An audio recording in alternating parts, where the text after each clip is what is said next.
Welcome to the World Nomads podcast, delivered by World Nomads, the travel lifestyle and insurance brand. It's not your usual travel podcast. It's everything for the adventurous, independent traveler. Well, it's episode 16. Welcome. I'm Kim. You're about to meet Phil. And Phil's going to tell us which destination we're visiting this episode. Well, hello there. This episode we're heading to the Philippines, Southeast Asian country in the Western Pacific. Do you know there's 7,000 islands that make up the entire country? Its capital is Manila, which is a bit bland. Get it? Manila. And it's famous for its waterfront promenade and centuries-old Chinatown. And they say it's a great place to be a beach bum. I would never have thought about that, but we will explore that. And in this episode, we'll look at the best islands for adventure in the Philippines. We'll also speak with JB from Will Fly for Food. Now, he and his wife love food so much, it plays a big role in their travel decisions. So we'll speak to him specifically about street food, which coincides with an article that he's written for us for World Nomads, in which he suggests we keep an open mind. Phil's not so convinced when trying Filipino street food. And we surprise the winners of the World Nomads Summer Road Trip, plus travel news. And, Phil, what's your quiz question? All right, it's about the Philippines. So do you know why the Philippines is called the Philippines? That's my question, and we'll have the answer at the end of the episode.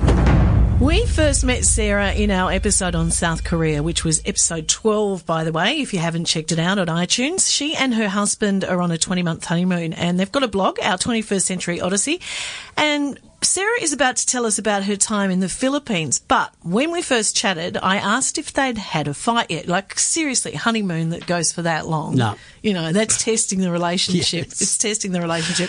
Well, I'm here to report that they have. And Sarah, what was it about? The gist of it was basically that we were going to watch a show on my tablet. And I was sitting on one end of the bed, and Tim was sitting down at the foot of the bed near where the power outlets were so that he could charge his phone. And he wanted to use his phone as he was charging it while we watched the show. And I pointed out, well, you're down at the foot of the bed. You're not going to be able to watch the show because you're not going to be able to see the screen. And he was like, well, no, that's okay. I'm good to just listen to it. And I was like, no, we can just wait until you're done charging your phone and then we'll watch it together. And he was like, no, I want to listen to the show. And I was like, well, if you just listen to the show and don't watch the show, then I'm going to end up having to explain to you all the stuff that's visually going on. And then it's less fun for me. And then eventually we ended up arguing over whether or not we were going to watch the show or not at this time. And midway through, Tim was like, well, now you can tell World Nomads we finally had our first fight. Oh, that's crazy. Isn't it funny when you look back on those silly things? I know. It's just... So who won? Neither of us. We ended up not watching that show, and then one of us accidentally, it was actually me, I accidentally deleted it from the tablet. In a fit of pique. Well, that's so you've got 17 months to go. I'm sure it will happen again, but as long as you can, sort it out, that's great. Now, your time in the Philippines, was that as part of your 21st Century Odyssey? Yes, that was part of our honeymoon. That was back in February. You spent your time sailing around in a banker, which is, just describe it, because it's basically an outrigger, isn't it? Yes, yeah. It's so traditionally there are these wooden sailboats. Nowadays they've been modernized in there. They have motors to help them move along, more efficiently. But they still have the same structure of being kind of wooden bamboo. The one that we went on was quite large. It was made to accommodate, up to 30 tourists as well as 10 crew and the captain. But they have them, you see them all over the Philippines, and they range in size from just tiny little ones that would hold maybe 4 or 5 people to the larger ones like what we were on. So you spent your time travelling in the banker, staying in rural villages. Tell us about that experience. Sure. So we booked with a tour company that does these excursions going from El Nido to Coron in Palawan, which is on the western part of the Philippines. And El Nido and Coron are both super popular touristy destinations. They're beautiful, so it makes sense that people flock there. But if you go there and you do the day trips to the islands that are immediately around there, you're just going to see a bunch of other tourists. And it's a very nice experience, but it is very crowded, and it certainly isn't that feeling of being on a deserted island. And so you lose a little bit of the magic of it that way. But being able to go on this trip from El Nido to Caran, we went to these very remote islands that some of which are completely uninhabited. There's absolutely nothing on them. And then others have small little villages scattered about. And the villages have a pretty small population, just maybe 100 people or a couple hundred people. And most of the people in these villages are all related. It's a few a few large extended families that make up these communities.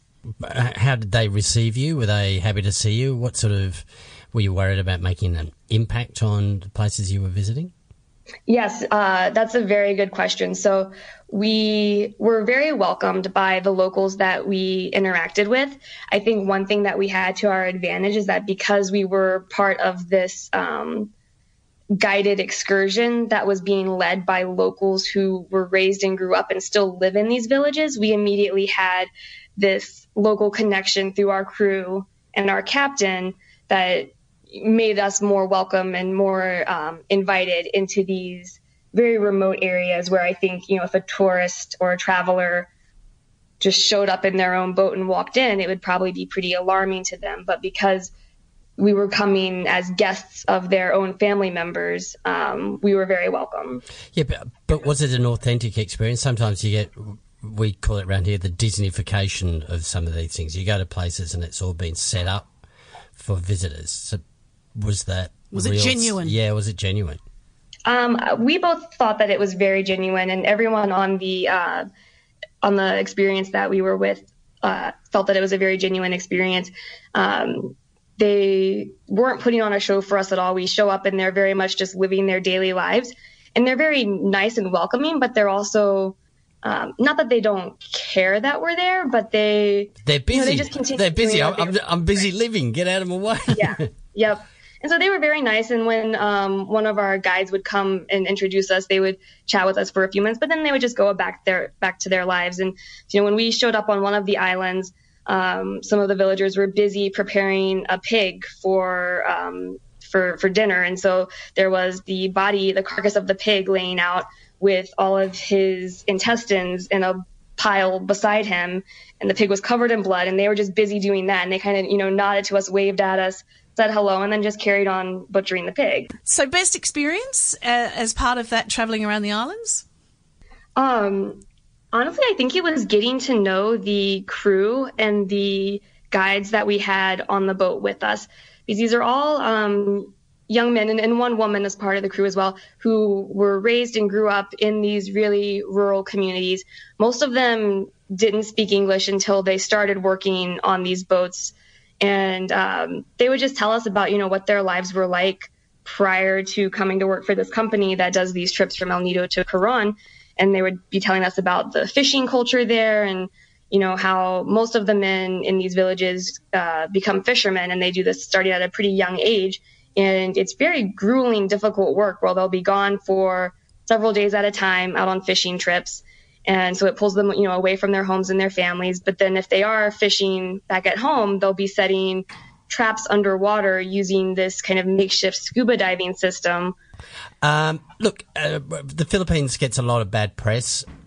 They're very strict president.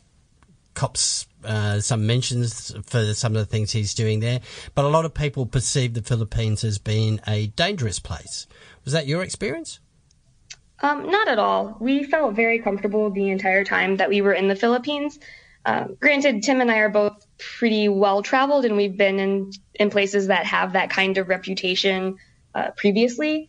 But, we spent a couple of days in Manila, which I think of most of the places in the Philippines probably has one of the strongest reputations for being a dangerous spot.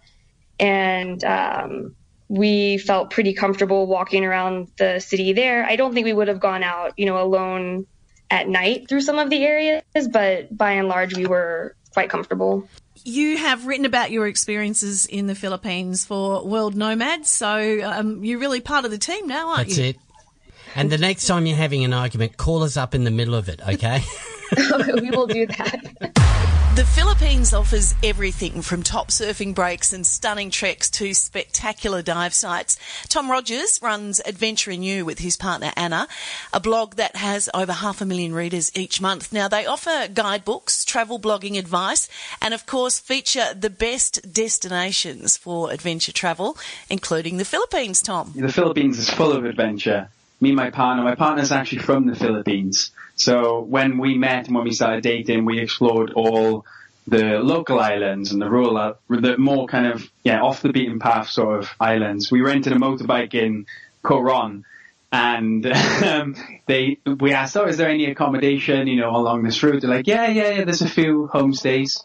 So, this is one of the adventures we went on. We got the bike, rode off down Coron, and we must have been riding for hours. I'm not sure how long exactly. And then when it was starting to get to night, there was nowhere to be found. We couldn't find any hotels, couldn't find any like Airbnbs or obviously it's not Airbnbs down there. But no, there was this nothing. And then we rang the guy who gave us the bike, and he said, "Yeah, my brother has a house there. He'll be happy to put you up." And they're really friendly. So we found this guy's house. And it was it was super local. There was zero shops. There wasn't we couldn't even get food. Like, that's how local we were at this point. And this guy was lovely. The local guy was amazing. He welcomed us into his home. He put up a bed for us and everything. And then we stayed with him for a few nights. And what was really, really crazy is in the day he was trying to show off, the area, and he was so nice. He was so proud. And we rented this he basically gave us his wood kayak to take out, and we went out on it, and that was day one. And then by day two, we had run out of food, and I mean fully run out of food. There was nowhere we could go and buy any. So he was like, "Oh, we'll go and fish. We'll try and fish our own food." And then after a day, we hadn't caught any fish. He was really sad, and he was like, "I'm so sorry." He felt bad, and it was an incredible, humbling experience to be with a local family and stuff. So we just ate rice with them, and then he took us off, and he owned this little bit of land on a different island, so we went exploring that. So that was a different type of adventure. It was more kind of really local and off the beaten path. It's not something you find in books, because it was kind of, we just kind of went out there. But that was a pretty epic adventure. And we've also swum there's a sardine run in Cebu, where you can go just snorkeling, or you can dive if you like, and then there's just thousands and thousands of sardines swimming around you, and that's an epic experience. Not kind of the traditional things that you read about. Well, that's the whole point behind World Nomads. So what are some of the best islands for adventure, let's kick off with snorkeling and diving. Mm-hmm. Snorkeling and diving, I would suggest. There are some amazing places around the Cebu area and stuff, but we've done a lot of diving around Palawan. Coron has loads of shipwrecks. So for me, I would highly recommend going there. I love shipwreck diving. It was one of the dives we did was quite phenomenal. We, got right into the ship, and these ships are massive, some of them. And as you're swimming through the ship, it's obviously it's not what I kind of felt like I was inside the Titanic or some big ship that had sunk, and we were kind of swimming through it. It's incredible.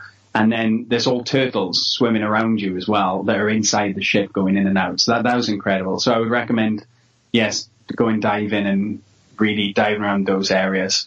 We'll share your story that you've written for World Nomads in our show notes, and that includes some of the best islands for water sports. But you can also do some great trekking there. Yeah, especially up north. Up north they got all the rice fields and trekking areas. It's a bit like, I don't know, I'm trying to find a good comparison, but yeah, Sapa in Vietnam, which is up north past Hanoi.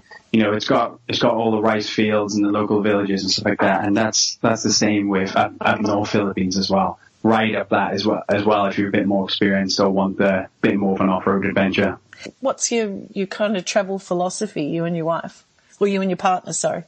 That's fine. Well, I guess we're not aiming to tick off countries as such. We don't have a goal to visit every single one of them. We're going to keep adventuring until we're ready to stop. And at the moment, in our next, 3, 4, 5 years, we can't imagine stopping. So we're just kind of, we're all about slow travel. We like to, live and work in different places, kind of the digital nomads, lifestyle, and with some big adventures in there. We still have a lot that we want to do, though. There's a lot of South America that we haven't traveled, and Australia as well. So we'll be over that way. Well, your philosophy certainly sits with World Nomad, so appreciate your time. Yeah, I was pretty excited about this, actually. I started using your travel insurance. Well, when was it? I think after 6 months of first traveling. And then obviously when we started Adventure New, that was who we were recommending. So I was pretty excited to be on this. World nomad Sebastian is living and working remotely for 6 months in South America. Not sure really how much work he's been doing if you keep an eye on his Instagram account. And he's been trekking with Yvonne, Corey and Drew. In this episode, he asked the group what advice they'd give their younger selves.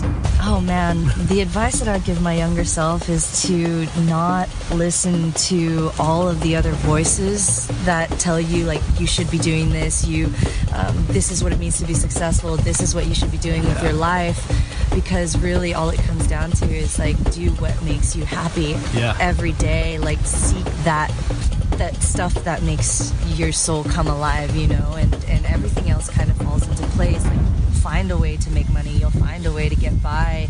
I would say if I was going back to talk to my college self who was terrified to join the real world, I would say it's not so, I've been working for about 5 years now, and it's not so bad, and not only can you get a lot of enjoyment out of work, but you're also going to have a lot of time to do things like we're doing right now, and take some time off and travel. And this is my 4th opportunity in the last 5 years to take a over 2-week vacation. Don't care so much about what other people think about you.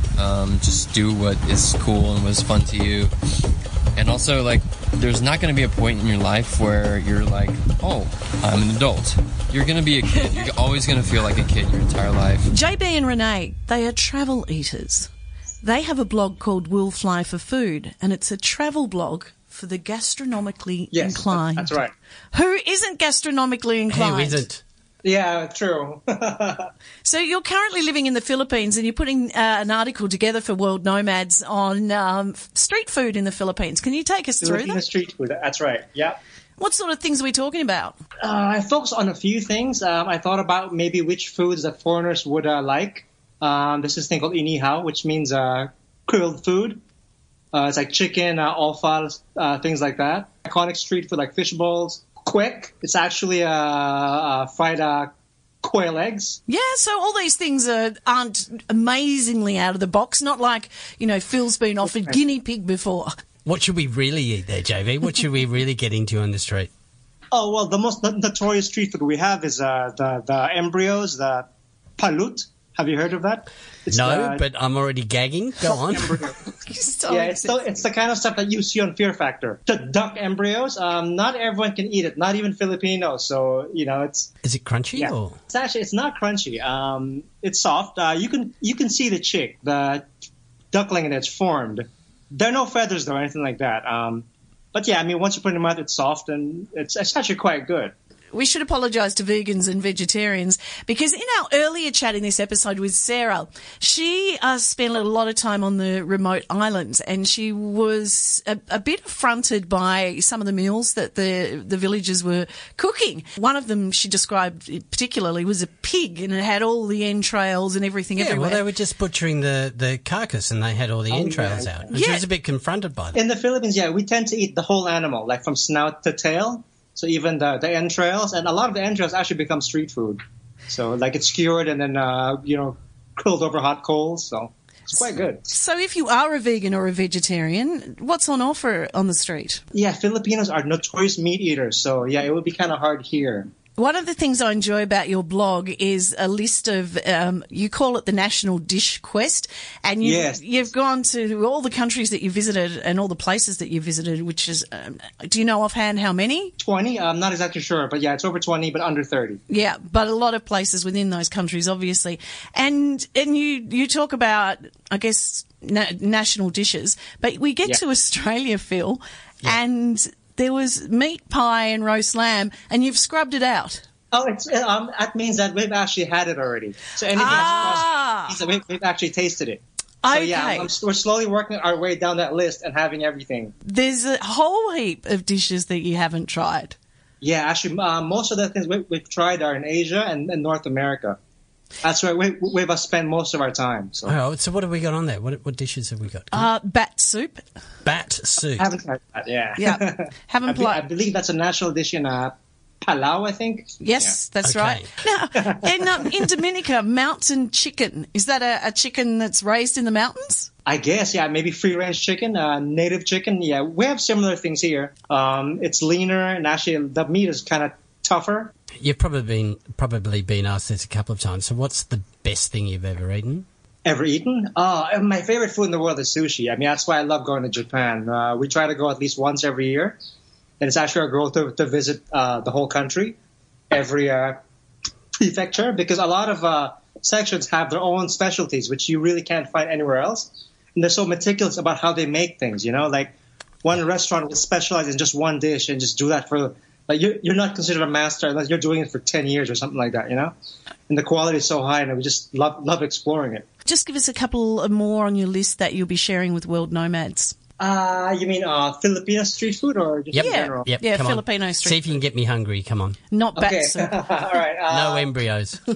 No embryos. Okay, we have this thing called lugao. It's a rice porridge. You can either have it with chicken or offal.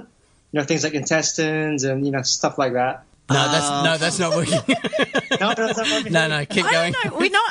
I think as I'm Australians. not an awful. No, I'm Okay. not, and I think it's No, us. it's not popular in Australia. Well, I'm speaking broadly, but you would probably find older people Yes. would enjoy liver, kidney, Yes. brains. A friend of mine recently wrote on Facebook about eating lamb's brains. No, you'd have to hide it in a sausage for me. Come on. Keep trying. Come on. What are you going to get me interested in? Okay, I'm going through my list right now. There's this thing called okoy. It's like little shrimp, deep fried little tiny shrimp, like in cake form. Turon, What's that? which is basically like it's fried bananas in like a wrapper. Oh, That's quite good. Yeah, Yep. It's popular here. A lot of travellers tend to steer away from the street food because they're worried, particularly in Asian countries, that they'll get a dose of the squirts. I can kind of understand that, you know. But in our experience, we've never had any. Nothing's ever happened to us. And actually, it's weird because I was just telling Rene, you know, how come whenever we travel, we're always so gung ho about street food? You know, everywhere we go, street food here, street food that. But in the Philippines, we don't, because in our minds, we think it's dirty, you know, which is kind of unfair because everywhere else we eat it, but not here. So that's actually why I wrote that article, which I showed you before, because, you know, I wanted to dispel the myth that it is unhygienic. So a lot of it is just in our heads. but do you follow any rules when you're travelling about street food? Do you try and follow some hygiene rules? Do you look for the busy stall? Do you take hand sanitizer with you?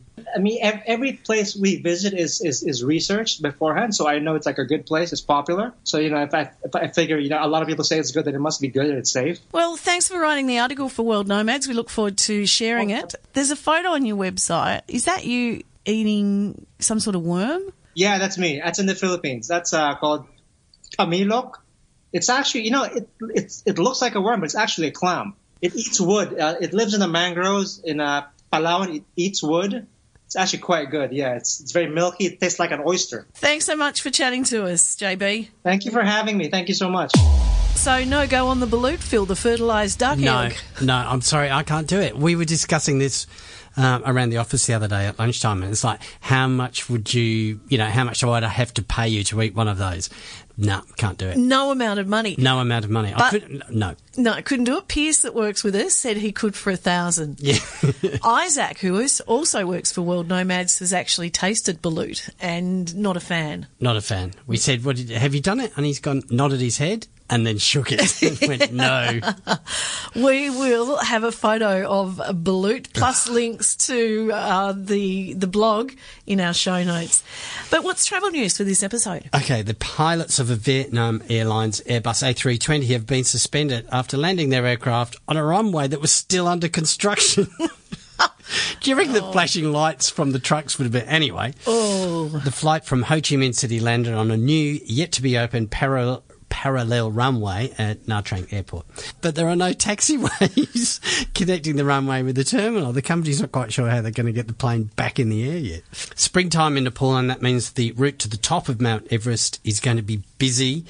the Nepal government has issued 346 permits to ascend the summit this climbing season.